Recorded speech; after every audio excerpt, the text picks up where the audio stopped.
Historia sin sombras. La historia es más que memorizar fechas. La historia es una memoria de voces vivas, listas para hablar la verdad. Querigma Radio y Oikonomos te invitan a sumergirte en la historia revelada. Acompáñenos a remover velos en la historia sin sombras. Hola a todos nuestros amigos y auditores de nuestro programa Historia sin Sombras. Estamos muy contentos de poder compartir una vez más junto a todos ustedes un nuevo episodio de nuestro programa de radio y también podcast en YouTube. Como siempre, también junto a la compañía de nuestro querido amigo Ángelo Palomino. Ángelo, si puedes saludar aquí a nuestros amigos. Por supuesto, con mucho gusto, querida Saray.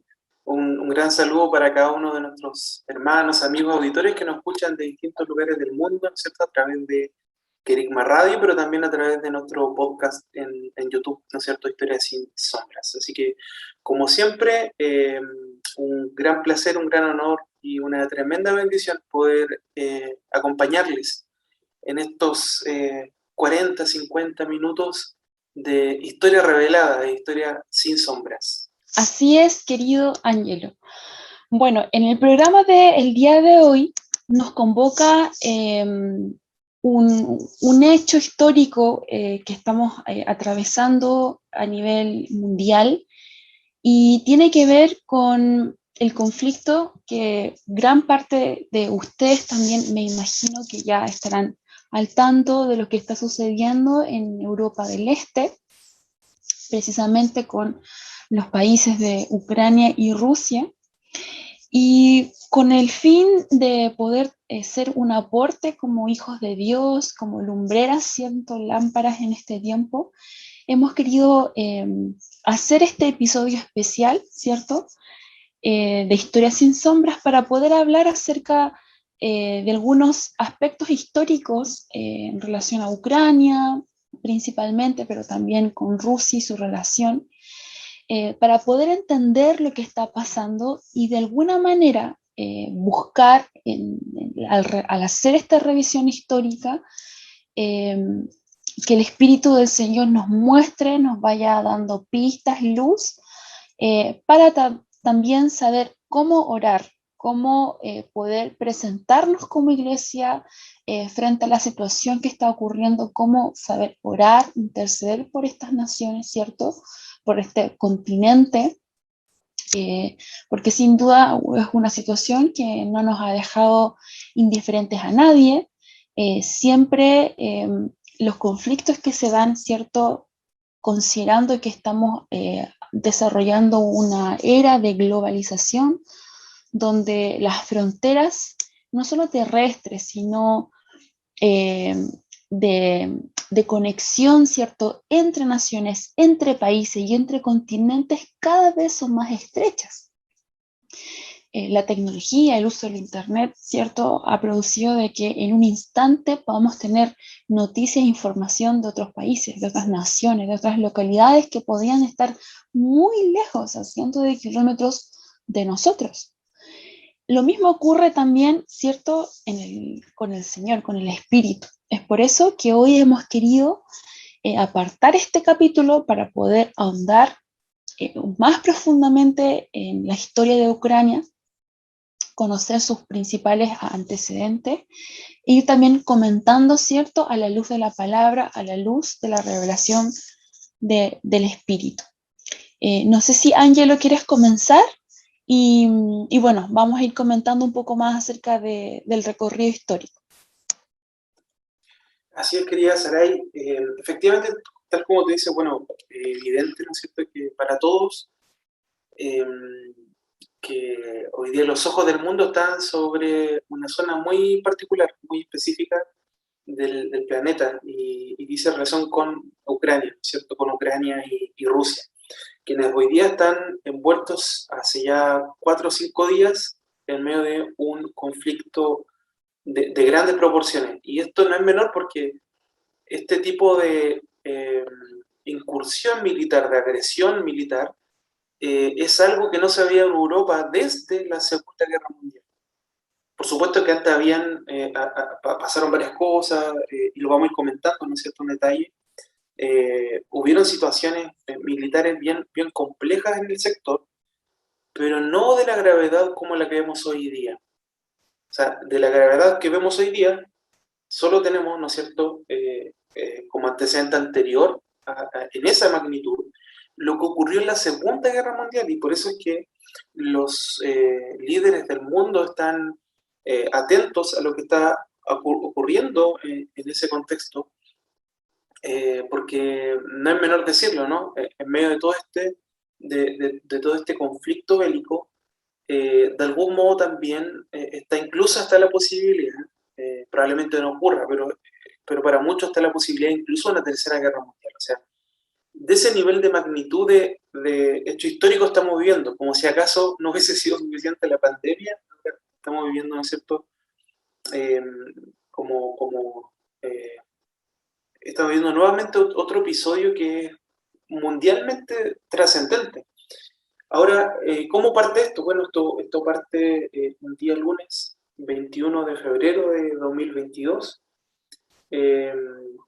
Vladimir Putin, presidente ruso, ordena una operación militar especial en el Donbass, que es un territorio ucraniano, y que está compuesto por dos regiones que tienen una situación, digamos, muy especial, porque son regiones separatistas donde hay sectores prorrusos y que por lo tanto quieren tener algún grado de independencia, por no decir total independencia respecto de Ucrania, y esos sectores son Donetsk y Lugansk.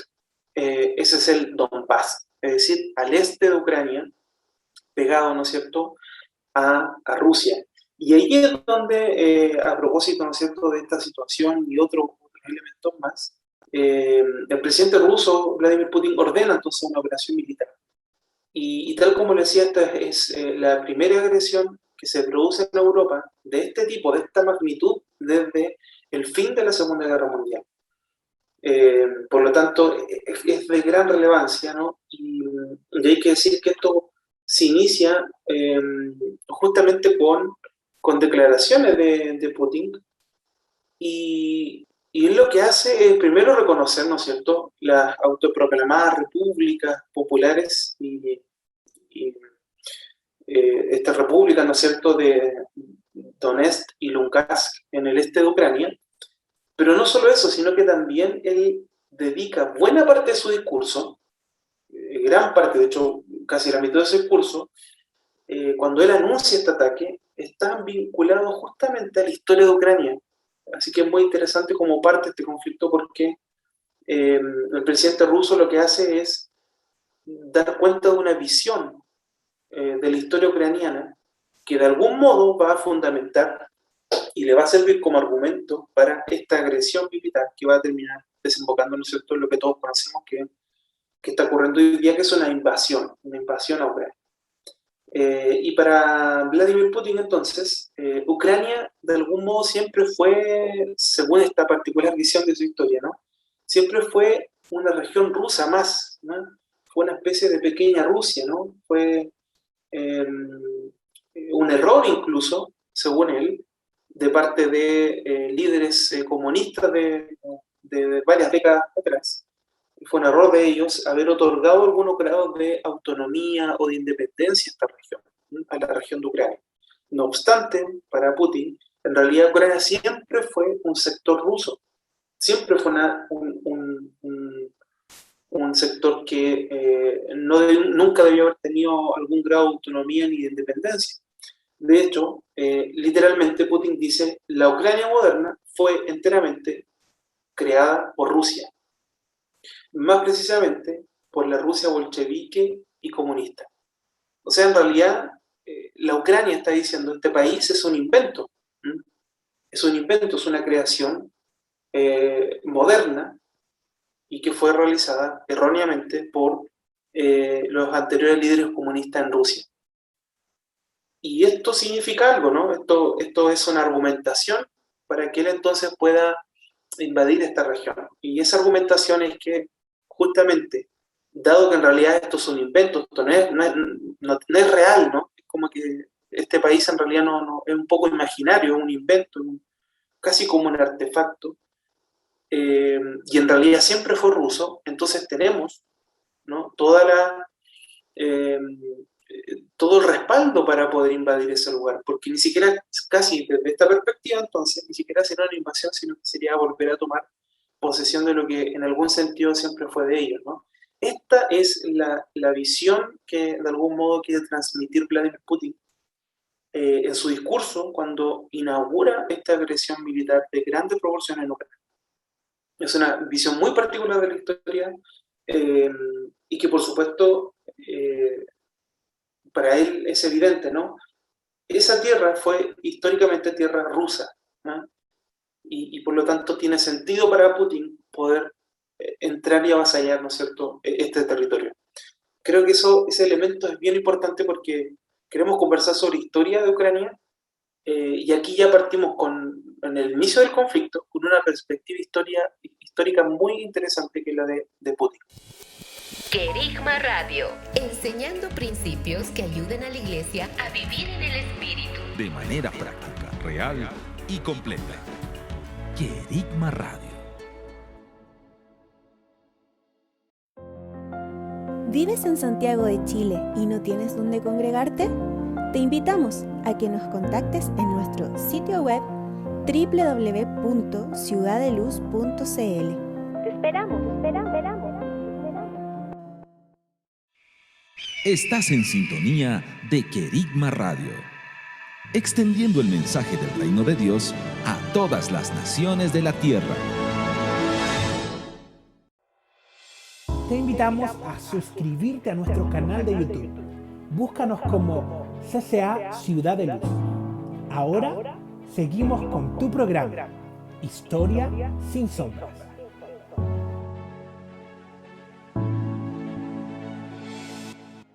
Sí, estamos en Historia sin Sombras, compartiendo junto a Angelo Palomino acerca de la historia de Ucrania, pero también analizando una perspectiva profética e histórica sobre el actual conflicto que está atravesando Europa del Este, principalmente en la invasión de Rusia a Ucrania. Tal como Angelo nos comentaba, ¿cierto?, hay una visión muy particular que tiene el presidente Vladimir Putin. Me recordaba un poco esta frase que muchas veces escuchamos en los libros de historia, las clases de historia, que dicen que la historia la escriben los vencedores. Y aquellos que de alguna manera sienten que tienen la autoridad de poder decir qué es historia, cuáles han sido los verdaderos hechos, como en el fondo tomándose la autoridad para poder definir la verdad, ¿cierto? O una línea de verdad, bajo el criterio que ellos tengan, sobre una nación, sobre un territorio, sobre un hecho puntual. En este caso, el presidente Putin está, a través de su discurso, elaborando, ¿cierto?, una perspectiva de la realidad a partir de, ¿cierto?, sus intereses y también de lo que él está persiguiendo según su criterio y según lo que históricamente transmite que ha sido el avance y la construcción de Rusia.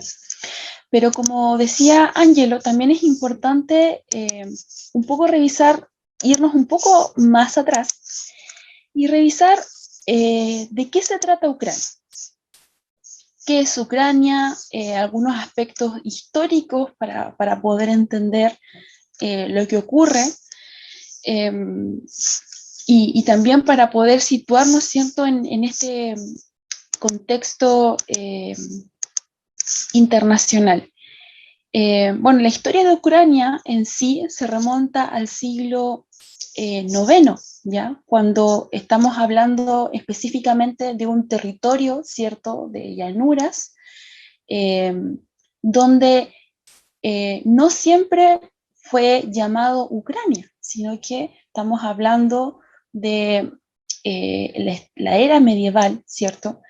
y donde existían, ¿cierto?, esta estructura política de las ciudades con mayor preponderancia o ciudades-estado, se están desarrollando ciertos espacios de feudos alrededor, existían también guerras de territorio, y hay una ciudad que hoy día está en gran disputa y que también se remonta, ¿cierto?, al siglo IX, que es Kiev, lo que hoy día es la capital ucraniana, que fue el centro del primer estado eslavo, ya creado por un grupo de escandinavos que se hacían llamar Rus. Este constituía en sí un gran estado medieval que los historiadores llaman Kievan Rus, que fue el origen tanto de Ucrania como de Rusia, ¿ya? Entonces estamos hablando de una ciudad que va a originar, o en el que se originan los dos territorios o las dos naciones que hoy día están en disputa, ¿ya? Por eso es que existe esta visión, de alguna manera Vladimir Putin dice, claro, o sea, siempre ha sido nuestro, porque y territorialmente ambos emergieron, digamos, del mismo núcleo. En el siglo XII se estableció Moscú, ¿ya? Fue posterior a Kiev, y Moscú es la capital actual de Rusia, y en lo que entonces era una extensa frontera nororiental. En relación, por ejemplo, un punto importante a destacar es la fe que se profesaba, que era principalmente cristiana ortodoxa, ¿ya? Que fue aceptada en el año 988 por Vladimiro I de Kiev, o San Vladimiro el Grande, quien consolida el reino de Rus desde la actual Bielorrusia, Rusia y Ucrania hasta el mar Báltico. Tal vez ahí un poco, cuando te dé el pase, amigo, quizás podrías dar un pequeño relato para explicar a los hermanos de qué se trata esta cristiandad ortodoxa, ¿cierto? Que un poco para como introducir trata de mantener algunos ritos, o según ellos son la iglesia que más se apega, ¿cierto?, a la tradición apostólica, principalmente en relación a los ritos que se practican, etc. Y bueno, también en esa región se desarrollaban una gran cantidad de dialectos eslavos, ¿ya? Donde se hablaba territorialmente los idiomas ucranianos, bielorruso y ruso. Entonces, debido a que tienen un origen común, estos dos países, lo que los historiadores aún señalan es que debido a que, claro, comparten un origen común, no ha significado, por tanto, que sus destinos vayan a tener una similitud, ¿ya? Más bien, por ejemplo, acá tenemos comentarios del doctor Andrew Wilson, que es un profesor de estudios ucranianos de la Universidad de College London, que él dice que ve a Ucrania, tanto su territorio como su identidad, más como un rompecabezas cambiante que una unidad coherente. O sea, estamos viendo un territorio que, como hemos ido relatando en su historia, desde diferentes procesos, o sea, estamos hablando desde el medieval, pero incluso antes, con las ocupaciones mongolas, con lo que también fue en su momento la Revolución Rusa, la Segunda Guerra Mundial, fue un territorio, una llanura en constante disputa, ¿ya? ¿Por qué podría explicarse? Claro, porque tienen un centro común que permite el paso a diferentes partes de la Europa Oriental y al occidente, pero también hay algo que es importante recalcar, y tiene que ver con la riqueza que posee este mismo territorio, ya que, como les explicaba, es un territorio de gran llanura, por eso también es uno de los principales países productores, por ejemplo, de trigo, agricultor, aunque también tiene sus reservas de gas, pero también principalmente agricultor, y por lo tanto hay un gran interés en la ocupación también por sacar provecho, ¿cierto?, a esa explotación económica. Y debido a esto y también a su posición, digamos, geopolítica, es que constantemente ha sido asediada. Por ejemplo, a mediados del siglo XIII, la Federación de Principados de la Rus fue conquistada por el Imperio Mongol. A fines del siglo XIV, y aprovechando el declive mongol, el Gran Principado de Moscú, el Gran Ducado de Lituania, se dividieron las antiguas tierras de la Rus, que estamos hablando del territorio ucraniano. Kiev y las tierras a su alrededor quedaron bajo el dominio de la mancomunidad de Polonia y Lituania, lo que expuso a la población a influencias como el Renacimiento y la Contrarreforma. Importante saber eso. O sea, estamos hablando de un territorio que tiene capas y capas de estratos de historia y de guerra. Por eso hoy día cuando vemos la resistencia, por ejemplo, de Ucrania, no debiera sorprendernos, como uno dice, estamos hablando, algunos comentarios políticos o de hermanos que dicen es como un David contra un Goliat en magnitud territorial o en magnitud de armamento bélico, pero hay que darle a favor a Ucrania que tradicionalmente, históricamente, su historia milenaria, son un pueblo que está acostumbrado a hacer frente a este tipo de situaciones, de enfrentamientos bélicos, de ocupación, de irrupción de sus fronteras. Por lo tanto, ellos tienen, y yo creo que así han desarrollado una mentalidad muy fuerte en torno a lo que significa la protección. Y bueno, por ejemplo, también tenemos Galicia de los Cárparos, en el oeste de Ucrania, también que fue gobernado durante el largo periodo como parte del Imperio Habsburgo, y que también ha dejado huella cultural presente. Eso es importante. Cada una de las ocupaciones que han tenido en este territorio ha dejado una huella, o sea, como yo estuve aquí, a nivel idioma, de la cultura, de la forma de su construcción política. Y así. Entonces, tenemos entonces un territorio, ¿cierto?, ucraniano muy disputado. Por otro lado, también conocemos la historia de Rusia, por ejemplo, cuando empiezan a entrecruzarse. En 1764, la emperatriz rusa, Catalina la Grande, pone fin, ¿cierto?, a uno de los sistemas que guardaban un poco las fronteras del Estado ucraniano, cosaco, que era justamente a través de este sistema, ¿cierto?, de cosacos, ¿ya?, que son estos grupos de formaciones sociales y militares, que fue muy permanente en la historia de estos siglos que estamos comentando, que también tienen un origen eslavo, y que se establecen de forma permanente entre las estepas de lo que es actualmente el sur de Rusia y Ucrania, y que brindaban servicios militares a los gobernantes vecinos, ¿ya? Estos eran conocidos por su destreza militar y la confianza que tenían. Eran hombres nómadas libres, ¿cierto?, también como clanes, pero que ellos se encargaban de prestar este servicio militar, un poco quizás como mercenario, pero en el fondo de poder generar una cierta guarda del territorio. Entonces, ¿qué pasa? Que tenemos, ¿cierto?, a la emperatriz, ¿cierto?, en el año 1700, como vamos comentando, que le va a poner fin, ¿cierto?, a este sistema, y ella también va a proceder a adquirir grandes extensiones de las tierras ucranianas que Polonia tenía. Y durante los años que siguen, la política conocida como rusificación incluso llega a prohibir el idioma ucraniano, el uso de su idioma, también presionando para que la gente pueda adoptar la fe rusa ortodoxa y construir, ¿cierto?, esta forma política de pequeñas tribus, ¿cierto?, a través de los cosacos, a poder constituirse en un gran pueblo ruso. Y yo creo que aquí va un poco acercándose ya históricamente la relación mucho más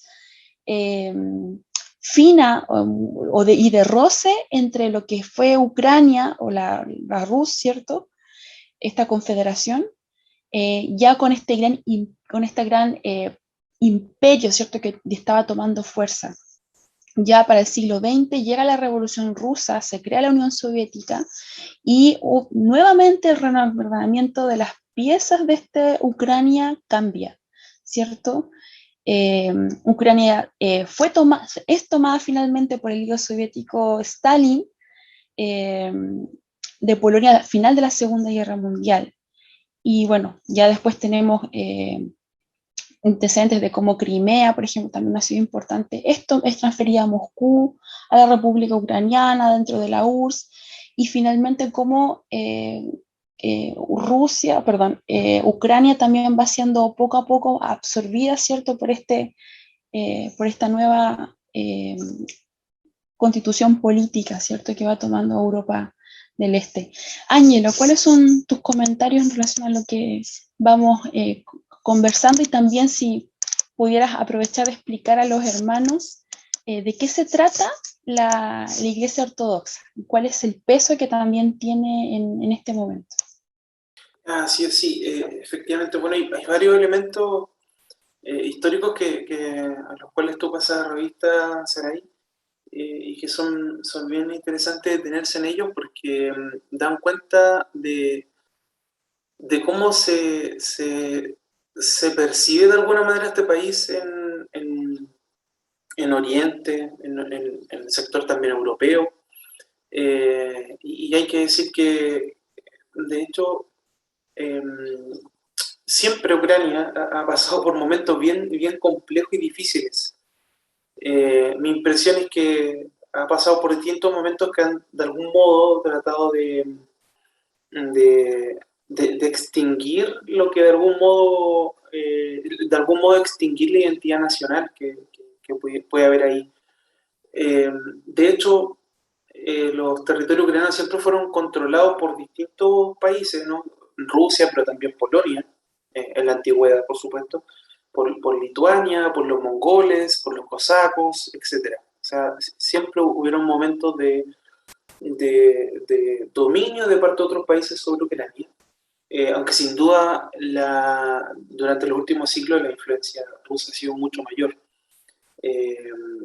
Uno podría ver incluso desde el siglo XVIII, ¿no es cierto?, en adelante, cómo hay una serie de políticas o de programas de rusificación, ¿no?, para justamente desalentar cualquier sello de identidad nacional ucraniana.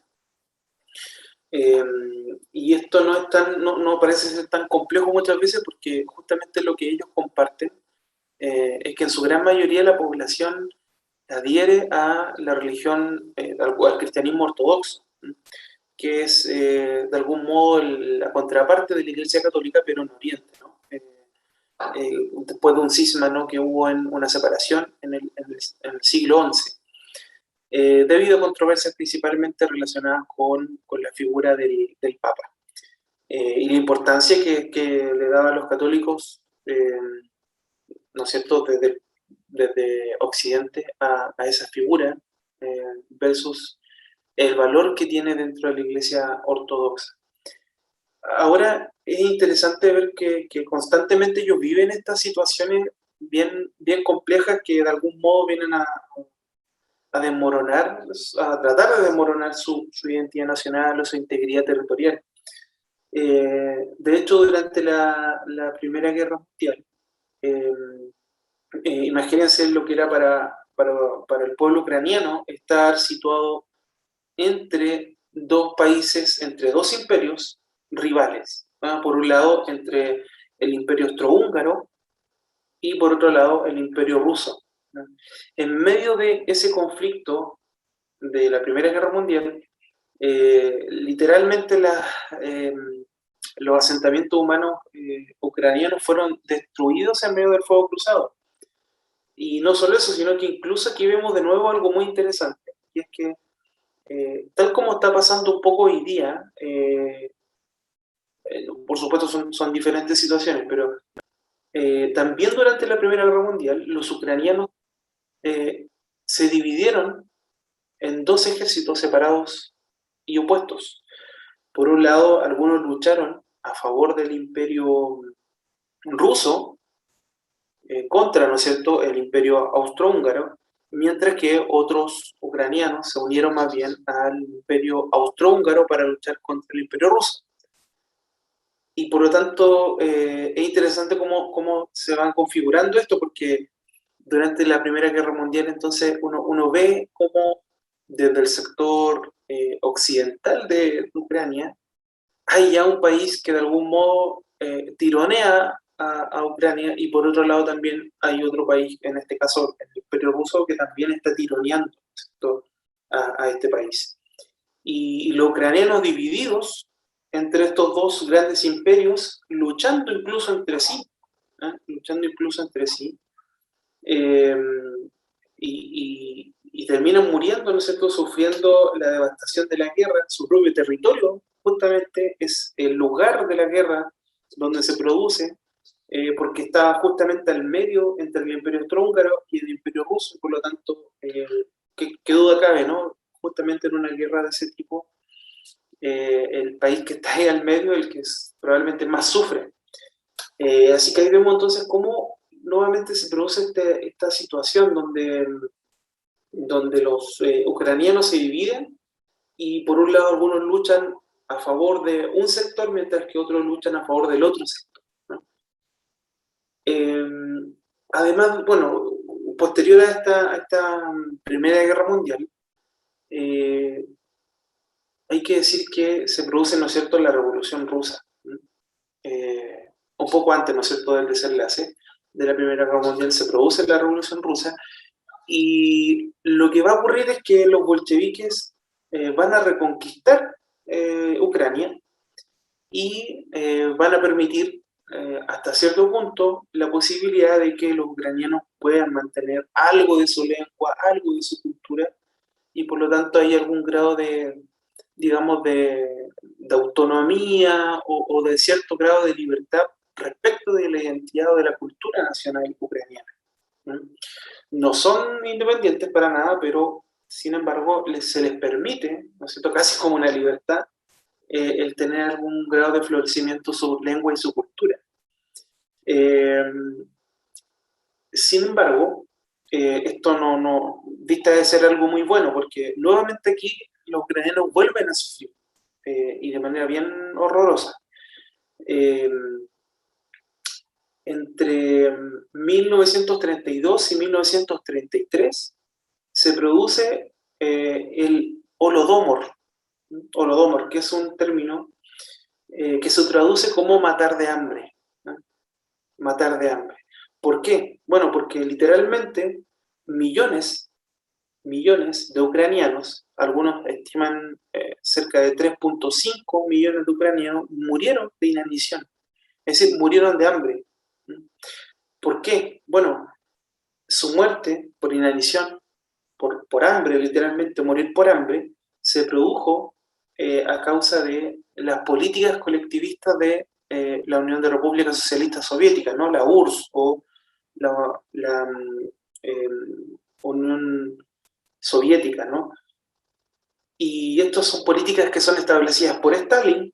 Todos sabemos, ¿no es cierto?, que por supuesto uno de los líderes más complejos de la Unión, perdón, de los soviéticos es justamente Stalin, probablemente uno de los más duros, es quien asesina a más personas, y Ucrania no queda fuera de ese nivel de destrucción.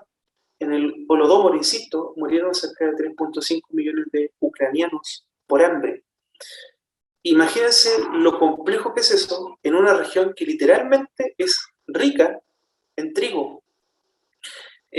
Hasta el día de hoy, de hecho, tal como lo comentaba Saray, Ucrania es, hay que decirlo, incluso es el granero, es casi como un granero en Europa. O sea, tiene una cantidad de territorio territorio fértil para el trigo, para la cebada y para otros productos, que es realmente asombroso. De hecho, esto lo podemos ir comentando quizás más adelante, pero su bandera tiene dos franjas bien sencillas.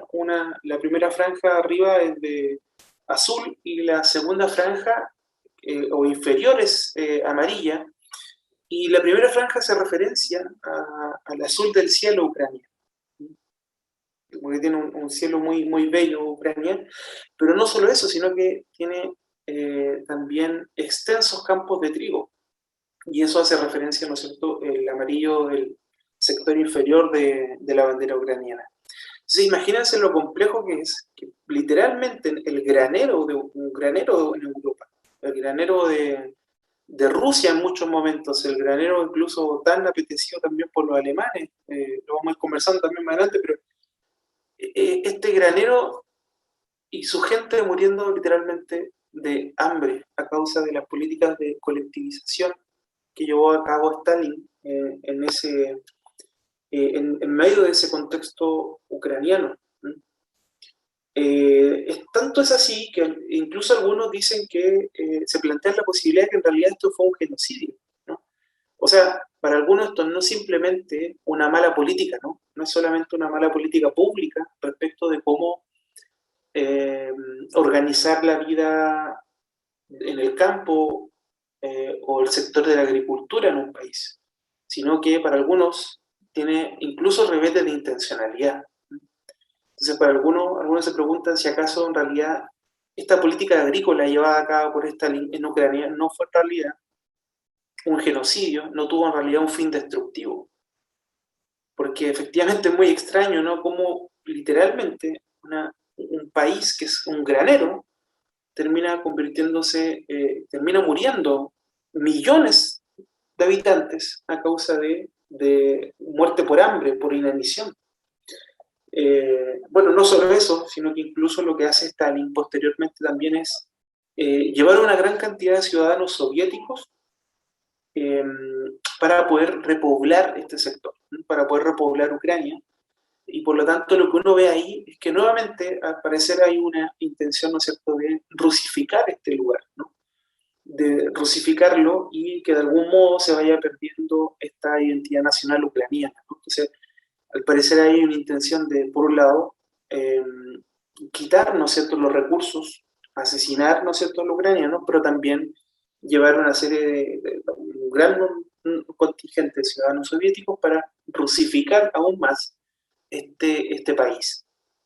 Ahora, hay que decir que posterior a eso, durante la Segunda Guerra Mundial, Ucrania volvió a sufrir mucho.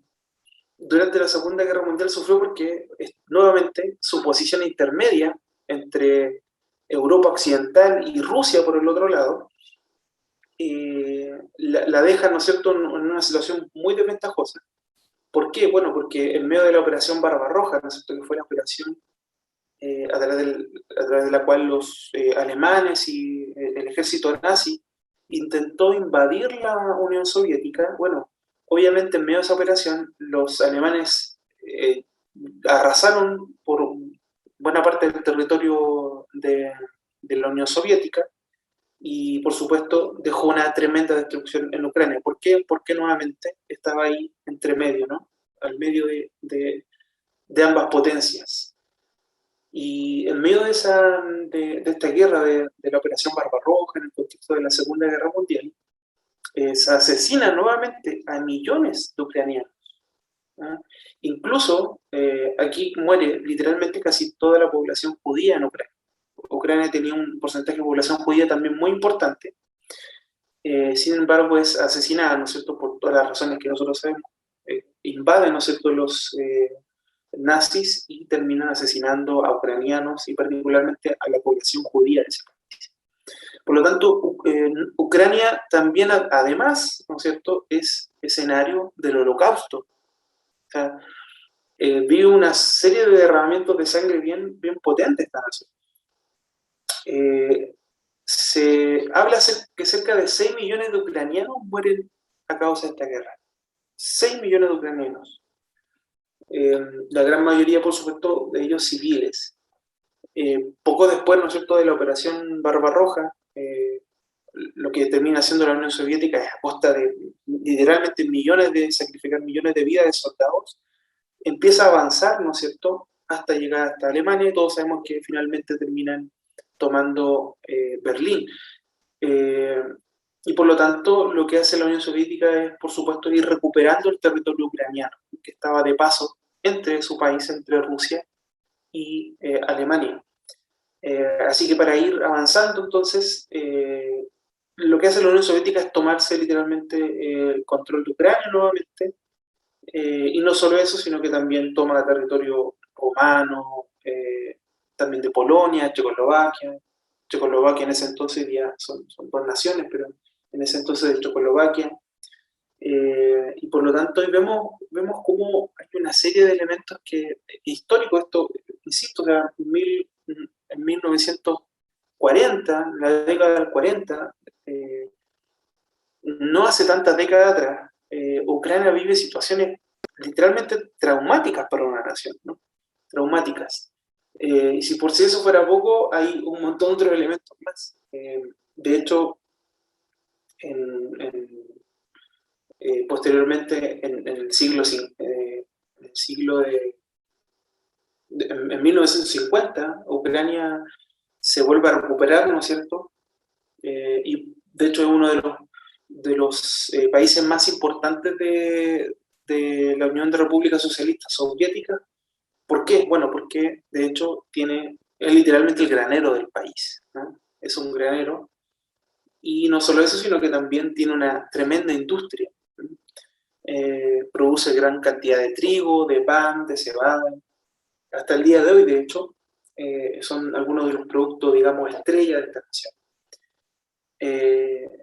Y hay que decir que posterior a eso, luego Ucrania vuelve a estar literalmente en los ojos del mundo, porque en 1976 se produce la explosión de una planta nuclear en Chernobyl, ¿no? La planta nuclear de Chernobyl en Ucrania. ¿Dónde está ubicada Chernobyl? Ucrania. Explota literalmente, bueno, el reactor cuarto, uno de los reactores de esta planta nuclear explota, y por lo tanto se liberan grandes cantidades de radiación a la atmósfera, contaminando los aires, los cielos de Ucrania, y por supuesto produciendo la muerte de más de 30 personas, hasta donde se sabe, en ese lugar, pero también de incontables muertes a causa de los síntomas de la radiación. Cosa que por supuesto después nadie puede decir con certeza, ¿no es cierto?, cuántas personas terminaron muriendo, ¿no? Pero dado esta expansión tóxica, ¿no es cierto?, de la radiación, un montón de personas ucranianos terminan, por supuesto, viviendo situaciones muy complejas, ¿no?, en el ámbito de su salud. Muchos mueren y hasta el día de hoy es un lugar bien complejo, ¿no? Entonces se da también esa explosión, ¿no?, la explosión de la planta nuclear de Chernobyl en Ucrania. Del lugar, de hecho, son evacuados cerca de 135.000 personas, y de hecho el lugar de la planta hasta el día de hoy es inhabitable, ¿no?, por razones evidentes, ¿no es cierto?, vinculadas a la radiación. Ese lugar es literalmente inhabitable a causa de la explosión de Chernobyl. Y entonces lo que uno va viendo es que constantemente hay una serie de situaciones bien interesantes que se van dando en la historia ucraniana, y que van a de algún modo ir tratando de desmoronar, ¿no?, esta identidad nacional, pero también de ir afectando esa capacidad que tiene esa nación, ¿no?, de poder producir trigo, de poder producir cebada, y realmente bien complejo, como son situaciones históricas que van marcando la nación y que se van dando ciertos estratos de destrucción, de muerte, de derramamiento de sangre, que no pueden dejar a nadie sin una opinión al respecto. Saray, ¿qué tal si vamos ahora con tus comentarios, antes quizás de poder seguir con algunos elementos más vinculados a aspectos históricos más bien contemporáneos de Ucrania, y otras lecturas más que podamos ir haciendo? Sí, estamos en Historias sin Sombras, compartiendo junto a Ángelo Palomino acerca de la historia de Ucrania, su relación con Rusia, y poniendo en perspectiva profética e histórica lo que ocurre hoy en el conflicto de la Europa Oriental.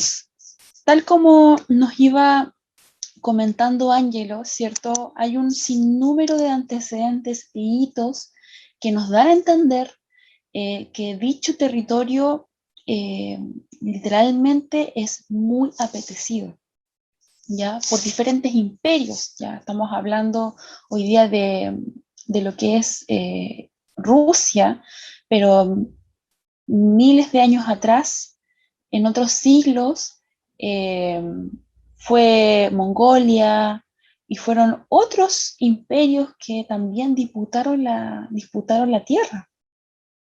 Y como nos iban mencionando, Ángelo, ¿cierto? Hay elementos de identidad del territorio que son muy codiciados, ¿cierto?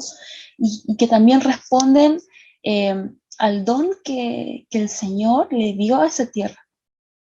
Y que hoy día intenta ser usurpado, intenta también ser capturado, poseído a la fuerza. Si bien, como decía Ángelo, Ucrania también ha tenido contrataciones, también se ha sumado, ¿cierto? En otros periodos históricos, pactado también con Rusia, ha tenido división también en preferencias políticas, en bandos, ¿cierto? Cuando ocurrió principalmente las guerras mundiales, lo que también no le hace una nación inocente, digamos entre comillas, sino que también ellos han asumido responsabilidades también en torno a la historia. Pero aún así, la situación actual de hoy día la pone en un escenario muy delicado, muy frágil.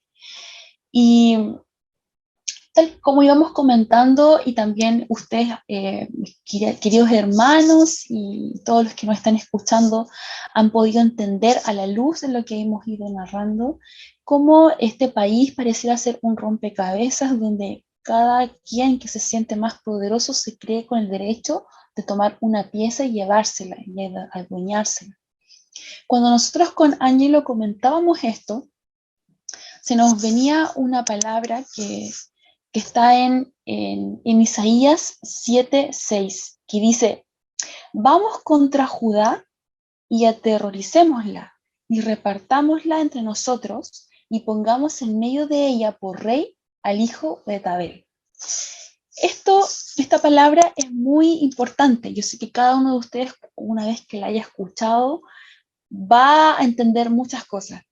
Primero porque es una palabra que por lo general ocupamos para poder entender cómo ocurre el proceso de desmembramiento, ¿cierto?, de una persona, de su interior, y totalmente por acciones de la tiniebla, ¿cierto?, para poder cautivar una parte, ¿cierto?, del ser y poder generar asedio, tribulación constante.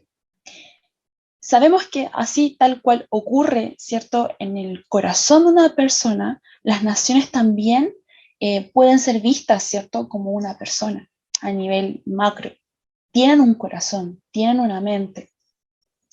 Y hoy día estamos viendo una nación o un territorio específicamente que está siendo buscado históricamente para generar terror, para repartírselo y poder colocar siempre sobre ella a alguien, un gobernador, un líder, un régimen, ¿cierto? En este caso simbolizado por Tabel, que sabemos que significa el bueno para nada, a alguien que finalmente, en vez de traer bendición, va a maldecir también la tierra.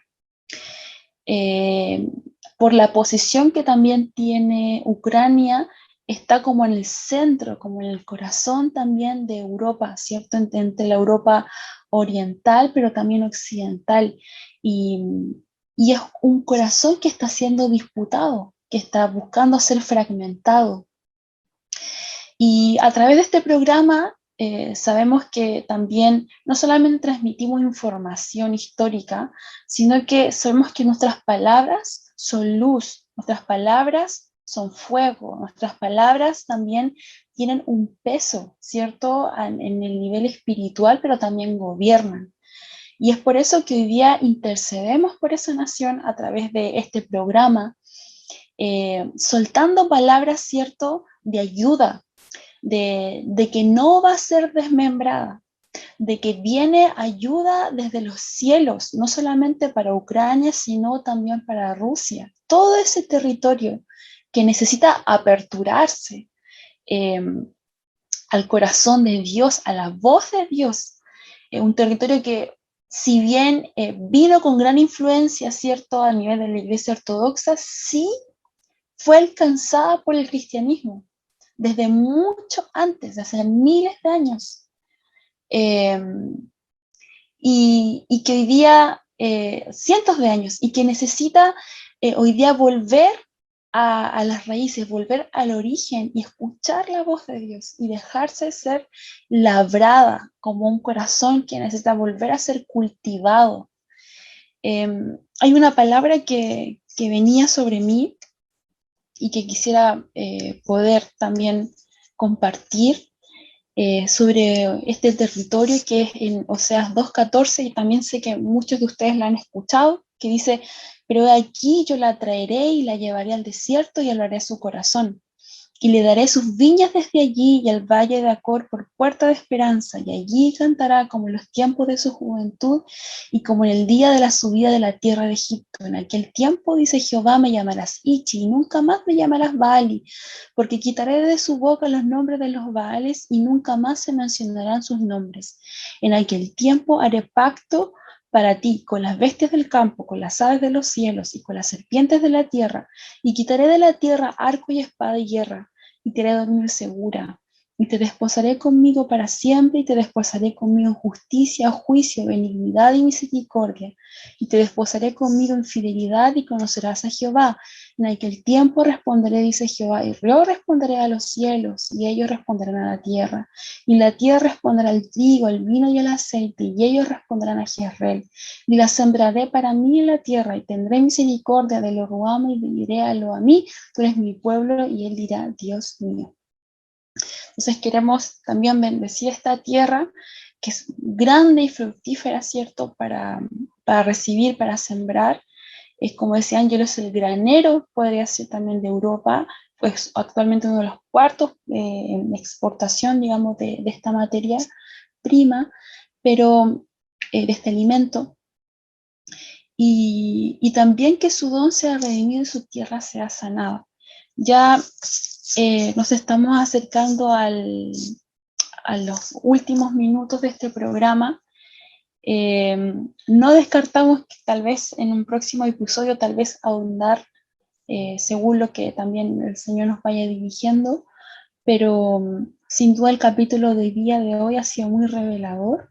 Creo que estos antecedentes que hemos ido mencionando con Ángelo nos da un piso, ¿cierto?, para saber cómo interceder, dónde interceder, qué presentar y también cómo contribuir, ¿cierto?, como iglesia o desde la posición que tengamos para que se establezca cierto orden, paz, justicia en las naciones. Aun cuando hayan tumulto y todo se ha sacudido, sabemos que el plan del Señor sigue vigente, está más que nunca vigente, y Él nos preparó para este tiempo. Ángelo, no sé si tus últimas palabras, comentarios.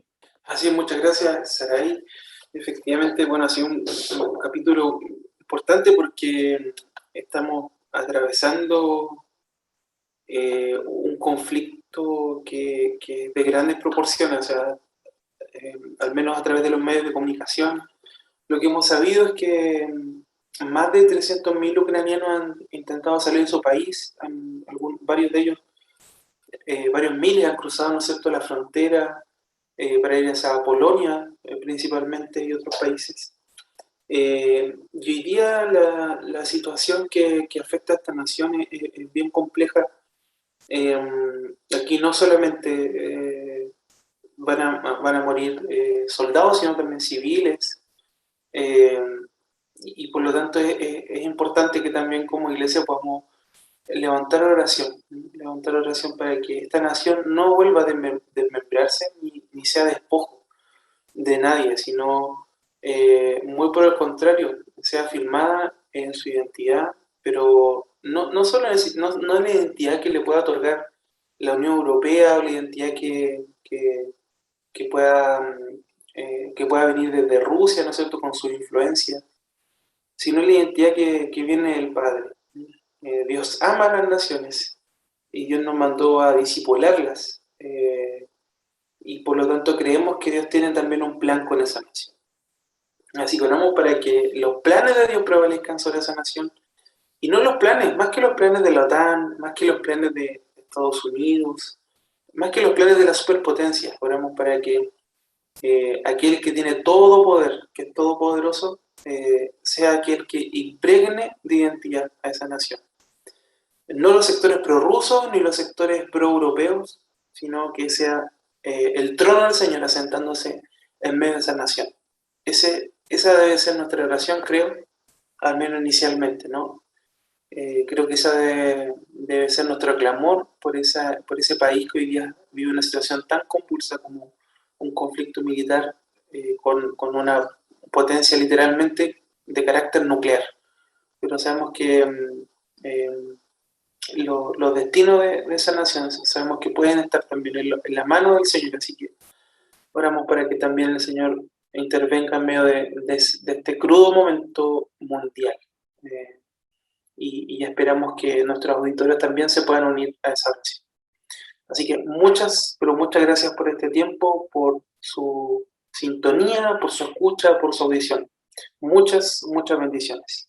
Así es, muchas gracias a cada uno de ustedes por estar presentes en este episodio de Historias sin Sombras, un episodio especial, ¿cierto?, que hemos preparado en relación a lo que está ocurriendo en las naciones.